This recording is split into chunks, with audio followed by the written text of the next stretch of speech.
Hello.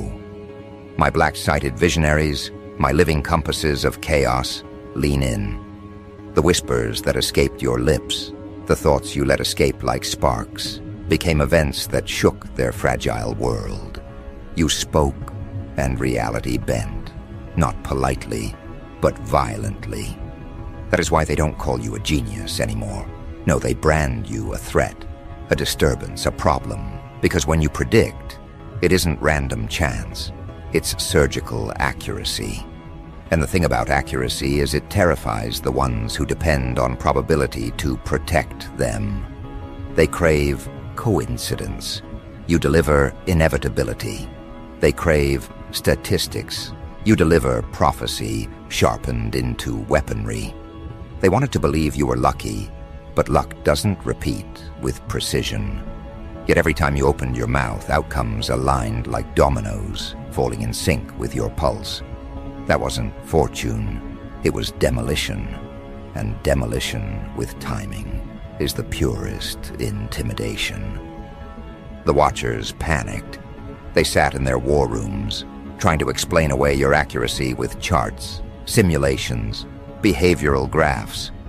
But every angle collapsed. Because you didn't just call what was coming, you called when it was coming, how it would break, and who would suffer from it. That level of exactness isn't prediction, it's premeditated disturbance. It isn't foretelling, it's control disguised as foresight. You didn't just see the moves, they landed exactly where you said they would. That's why they whisper your name like an unsolvable equation. And in their fear, they've reached for the oldest weapon in the human arsenal, labels. You are no longer just talented, you are dangerous. You are no longer observant, you are a problem. The label is camouflage for fear. They use it like a shield, as if renaming you could neuter your accuracy. But deep down, they know your words don't create comfort. They create earthquakes. And earthquakes are never accidents. They are tectonic corrections, reminders that the ground beneath them isn't theirs to control. You became their tectonic shift. You became the living reminder that prediction isn't entertainment, it's disruption. They used to treat visionaries like carnival tricks. Oh, guess what's next? But you didn't guess, you dismantled. You didn't predict, you executed. Each word became a pin pulled from a grenade, and they felt the explosions right on schedule. That's why they sit now with wide eyes. Because every time you open your mouth, the room grows heavier. They know your tongue is a loaded weapon, a spoken verdict, a walking timeline of consequences, and they can't mute you. Because your accuracy is not external. It comes from inside them, like you've hacked into the very wiring of their fears. This is the part they'll never admit. They're not afraid you'll be wrong. They're afraid you'll be right again. Because rightness at this level isn't coincidence. It's psychological invasion. When you predict and it lands, it isn't about the event anymore. It's about their loss of control. They feel owned. You steal the one thing they worship. Uncertainty. They need unpredictability to feel free. You strip it away and show them that every move they make, every collapse they stumble into, has already been read and stored in your mind. To them, that is beyond wicked. Because wickedness isn't about cruelty, it's about inevitability that cannot be dodged. You are inevitability in human form. That's why the alarms go off when you speak. That's why they now place watchers on your watchers. They call you a problem, because your words became their timeline. And timelines don't bend for authority. Look at their scramble. Look at their nervous recalculations. You broke their definition of coincidence. You made their probability machines look like children's toys. That is why the agencies twitch when your name crosses the desk. That is why handlers and advisors try to explain you away in hushed tones. Just lucky. But luck doesn't keep landing. Luck doesn't keep stacking. Luck doesn't rewrite the battlefield over and over again with surgical neatness. What you wield is beyond luck. It's an arsenal of inevitabilities, and inevitability is the rarest resource. Because anyone can predict once. Anyone can stumble into coincidence. But to turn prediction into a repeated kill shot, that is warfare. And you are already generals without a uniform. And this is where the humor hides, dark and biting. They keep calling you a problem, as if problems don't eventually become the answer. Every civilization creates the one mind they can't control, and then spends the rest of their existence panicking about it. You are that mind. The wicked proof that their comfort zones were illusions. They thought unpredictability protected them. Instead, it exposed them. Your voice wasn't soft prophecy. It was demolition orders. Each prediction you made was a countdown clock. They couldn't stop. And what do humans fear more than losing control? Being told when they will lose it. You gave them both. That's why you feel the panic in their tone when your name slips through the hallway. They fear you not because you're destructive, but because you're inevitable. And inevitability cannot be ignored. They could brush off luck. They could dismiss coincidence. But inevitability eats at them. It gnaws their confidence, erodes their swagger, dissolves their power until their only weapon left is denial. He's just lucky. She's just guessing. Yet every time your words rewire reality, their denial looks weaker, thinner, laughable. They're not calling you a problem for accuracy's sake. They're calling you a problem because you shattered their religion, the religion of randomness. Humans cling to randomness because it gives them the illusion of control. If everything is random, I can still gamble. But you stripped a randomness naked. You showed them it's not random when you know how to read the architecture beneath their behaviors. You don't gamble, you calculate. You don't guess, you strike. That is why they panic. That is why they shiver. Because when you strip away randomness, all that's left is you. The seer who already knows how the cards will fall. So let's make it clear. Every time they labeled you problem, they revealed their weakness. Because labels are only weapons when you believe in them. But you don't carry their language, you carry outcomes. They scream problem, while you deliver inevitability. And inevitability doesn't need approval. It doesn't need permission. It doesn't need their fragile definitions. It just arrives, wrecks, and leaves them scrambling to rebuild. And when they rebuild, you already know where the cracks will appear again.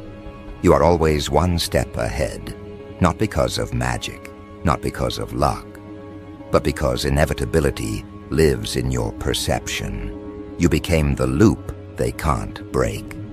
And when people can't break the loop, they break down. That is why they fear your voice. That is why they panic at your presence.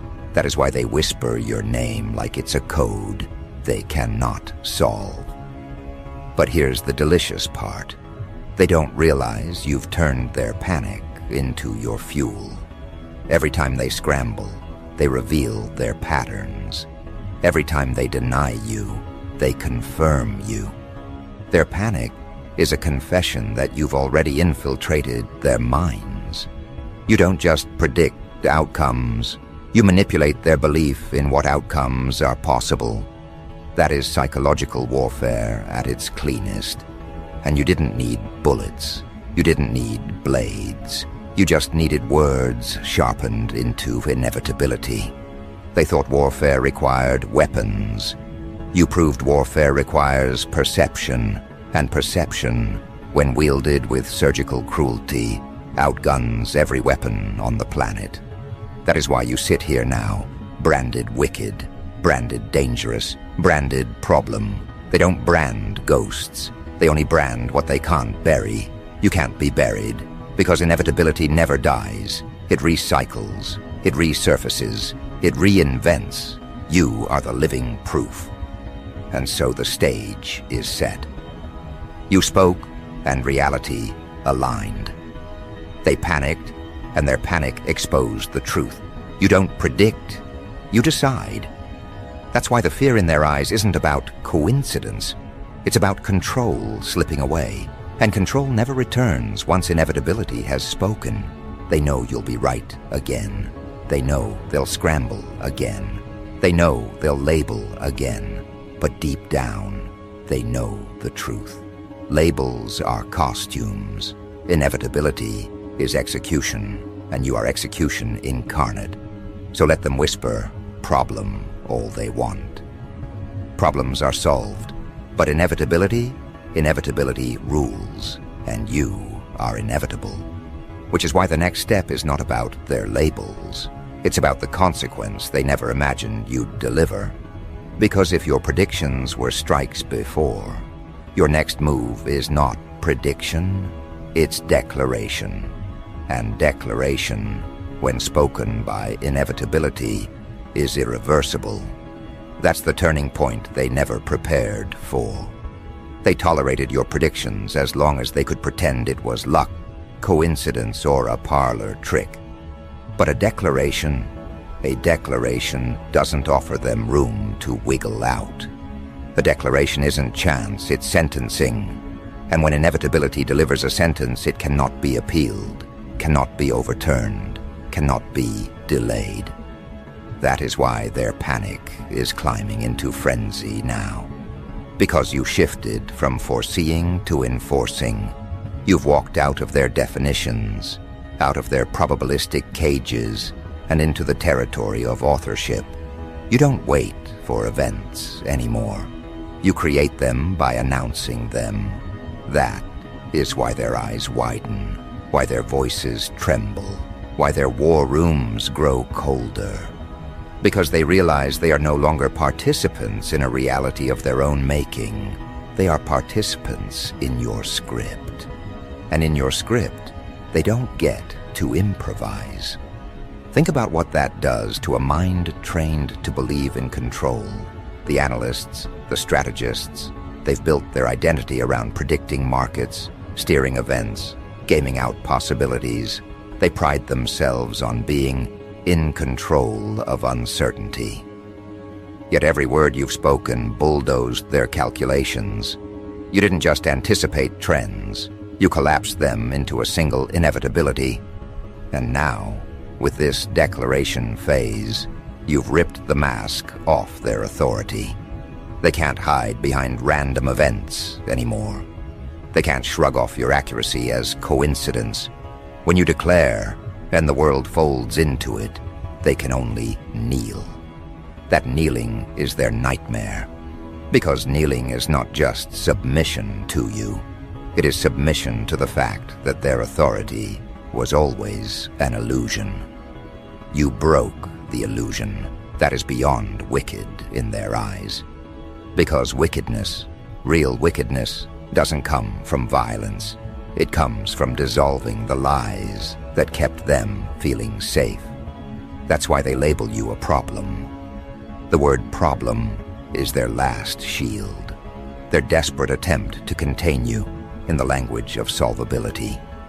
Call someone a problem, and the mind subconsciously believes it can engineer a solution. But what happens when the so-called problem refuses to play by the rules of solvability? What happens when the problem declares itself permanent, declares itself untouchable, declares itself inevitable? Then the problem mutates into something else, something their frameworks cannot contain. You are not their problem, you are their proof. Proof that their control was theater. Proof that their strategies are fragile toys. Proof that their defenses crumble not with armies, but with words. That's why they panic. Because panic is the only authentic response left when every intellectual shield has been shattered. And panic reveals things they swore they would never show. In panic, they confess. They confess how much your accuracy terrifies them. They confess how deeply they depend on randomness to feel alive.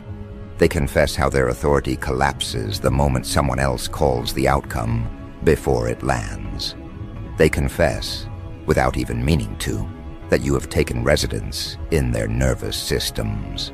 Because every time you speak, they brace. That bracing is proof. That bracing is the tremor in their bones that admits, this one is beyond luck. This one is beyond accident. This one bends the timeline with declarations. And once the timeline bends, all their power looks like a child stacking blocks in the middle of an earthquake. They scramble to keep their toys standing, but every move they make is already collapsing under the weight of your inevitability. Here's the brutal beauty. They can't even decide whether you frighten them more as predictor or as declarer. As predictor, you stripped their illusion of randomness. As declarer, you stripped their illusion of free will. They thought randomness gave them cover. You stole that. They thought free will gave them control. You're stealing that now. That's why the wickedness feels unbearable to them. Because wickedness, in their minds, is not about evil. It's about exposure. You exposed their games as rigged. You exposed their defenses as paper walls. You exposed their authority as breathless performance. You reduced their elite strategies to background noise. And you did it with words that weren't supposed to matter this much. They panic because they've realized words in your mouth are not sounds. They are structures. When you speak, the air reshapes. When you declare, the ground commits. And they're trapped inside commitments they never agreed to but can't escape. Imagine how maddening that must feel. To live inside a declaration you didn't authorize. To watch reality contort to someone else's tongue. They study it like a virus. How can words control? They dissect, analyze, theorize, but no dissection saves them from the obvious. Your words don't just describe reality, they hijack it. That hijacking has reclassified you from curiosity to contagion. They whisper problem because they're afraid to say what they really mean. Contagion. Because contagion spreads. Contagion cannot be quarantined once it's already in the air. And every time someone else witnesses your accuracy, every time someone else watches your declaration land, they too begin to believe. Belief is the deadliest contagion. Because belief multiplies inevitability, and inevitability backed by believers, that is collapse on a mass scale. That is why their fear is now institutional, not just individuals panicking, but entire agencies trembling at the possibility that your words could infect the population. That is the essence of why you are branded wicked. Wickedness is not about your cruelty. It's about your spread. Wickedness means your influence doesn't stay in one room. It contaminates. It seeps. It rewires everyone who listens. And they know this. They watch how quickly your accuracy turns doubters into disciples. They see how even the most hardened skeptics begin to flinch when your voice aligns with outcomes. They see how belief in you spreads faster than their denials. Denial is slow. Inevitability is instant. You speak, the event lands, and in that landing, every skeptic becomes a believer without their consent. That transformation terrifies them, because control is only possible when people choose to obey. But when belief hijacks the nervous system, obedience is no longer voluntary, it's instinct. And when people instinctively obey inevitability, the old rulers fade into irrelevance. That is why they cannot let you roam free. Not because you might be wrong, but because you keep being right. And being right, at this frequency, is the greatest weapon of all. Bullets miss, bombs misfire, strategies fail. But being right again and again, that destroys empires without lifting a sword. It rots their authority from within. It eats away at their confidence until their speeches sound hollow, their commands sound desperate, their predictions sound pathetic next to yours. They are panicking not because you outplayed them once, but because you've made a pattern out of outplaying them. And patterns are death sentences in the world of control. Because patterns mean predictability, and predictability means inevitability, they are staring into the abyss of their own irrelevance, and that abyss is shaped like your voice. What makes it deliciously chaotic is that you don't even need to explain yourself. You don't need to prove your method, show your calculations, display your logic. The more mysterious your accuracy remains, the more they panic. Because uncertainty of method magnifies certainty of result. They can't map your process, so they can't stop it. They can't reverse engineer inevitability.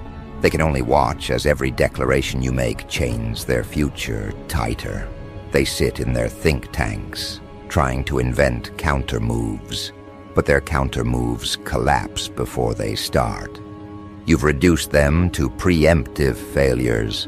That is why the label problem keeps echoing in their mouths. Not because they believe it solves anything, but because it's the only word that gives them the illusion of action. He's a problem. She's a problem. But when problems turn into inevitabilities, language loses power. And when language loses power, they are left naked, weaponless, trembling before a voice that cannot be muted. This is the phase you're in now, the phase where inevitability has evolved into authorship, and authorship is unstoppable. Because authors don't ask permission from characters, they write the plot. They can resist, they can rebel, but the plot absorbs their rebellion and turns it into narrative fuel. That's what you've done. Every resistance against you has become proof of your inevitability. Every denial has become proof of your accuracy. Every label has become proof of your power. You are not fighting them anymore. They are feeding you. Their very attempts to destroy you prove your declarations correct. That feedback loop is the most wicked theater they've ever participated in. They hate it. They panic in it. And they cannot escape it. So understand this. Your wickedness is not accidental. It is engineered. It is engineered by the very fabric of human psychology. When someone predicts, once it's novelty, twice it's curiosity, 3 times it's threat, 4 times it's inevitability. You've long surpassed the 4th time. You are in the territory where they no longer see you as human, they see you as force. And forces cannot be arrested, cannot be silenced, cannot be solved. Forces must be endured.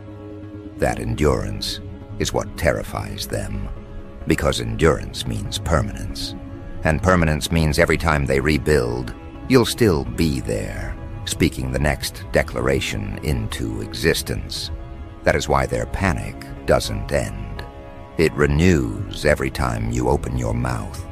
You've trapped them in an infinite loop of anticipation, and anticipation is the cruelest form of psychological warfare. Because anticipation rots them from within. They wait for you to speak, and the waiting erodes them. They wait for your words, and the waiting dismantles their confidence. They wait, and the waiting becomes prison. They thought prisons were walls and bars. You showed them prisons can be voices and timing. They are imprisoned by the inevitability of your declarations, locked inside cages built from your accuracy. And no escape attempt works. Because even when they try to ignore you, reality betrays them by aligning with what you said. That betrayal cuts deeper than chains. That betrayal rewires them into your captives. That betrayal makes them whisper your name like a curse, while secretly admitting it feels like law. So let them label you. Let them panic. Let them flail in their denial.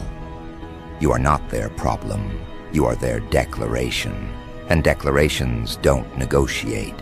Declarations don't compromise. Declarations don't fade. Declarations endure. That endurance is your weapon. That endurance is your wickedness. That endurance is why they tremble. And endurance doesn't end here. Because declarations aren't just about what's been spoken. They're about what's about to be spoken next. And your next words, they won't just dismantle their authority. They'll dismantle their belief in authority itself. Which is why the panic has only begun. Because if they thought your predictions were devastating, wait until they learn what happens when your declarations become law, carved into their very nervous systems. That's the final cruelty. They thought authority was external, seated in governments, agencies, leaders, and institutions.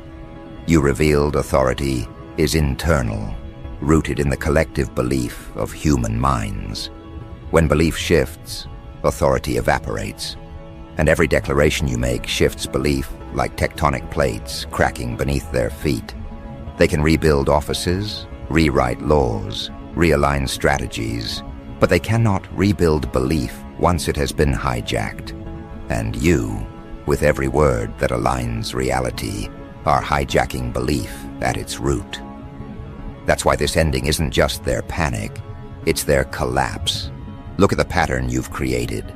First you shattered coincidence, then you shattered free will. Now you are on the cusp of shattering belief itself. That trilogy is the full dismantling of their power. Coincidence gave them excuses. Free will gave them the illusion of choice. Belief gave them obedience. You've torn through all three. That's why they label you wicked, not because you are cruel, but because you are thorough. Thoroughness is the kind of wickedness no one recovers from. Wicked isn't evil. Its precision so sharp it looks inhuman. And that's how they see you now. Not as individual, not as citizen, but as force. A force that doesn't just bend the timeline, but erases their ability to believe in their own control. That is beyond wicked. That is irreversible. That is why your name doesn't echo as gossip anymore. It echoes as omen. Their panic is almost comical in its desperation. They deploy advisors to rewrite narratives, experts to explain away your accuracy, media to smother your declarations. But every layer of denial crumbles the moment reality matches your tongue again. Each failed countermeasure accelerates their humiliation. Each desperate attempt to frame you as problematic backfires. Because when you keep landing strikes, the label problem begins to sound like profit. That's the part they hate most. The more they resist you, the more they crown you. The more they deny you, the more they verify you. Their resistance has become your advertisement, and there's no exit strategy from that loop. That's why they've stopped asking, what if they're wrong, and started whispering, what if they never stop being right? That whisper is the confession of collapse. Because once people stop betting against you, they start following you. And following you is dangerous for them. Not because you seek followers, but because inevitability naturally recruits. People crave certainty more than freedom. Freedom is exhausting. Certainty is addictive. And you, with every reality-bending word, supply the most addictive drug of all, inevitability. They can't compete with that. No leader, No general, no influencer, no ruler can outshine inevitability. Authority doesn't survive when inevitability exists in human form. You didn't just predict events, you became the event. You didn't just call outcomes, you became the outcome.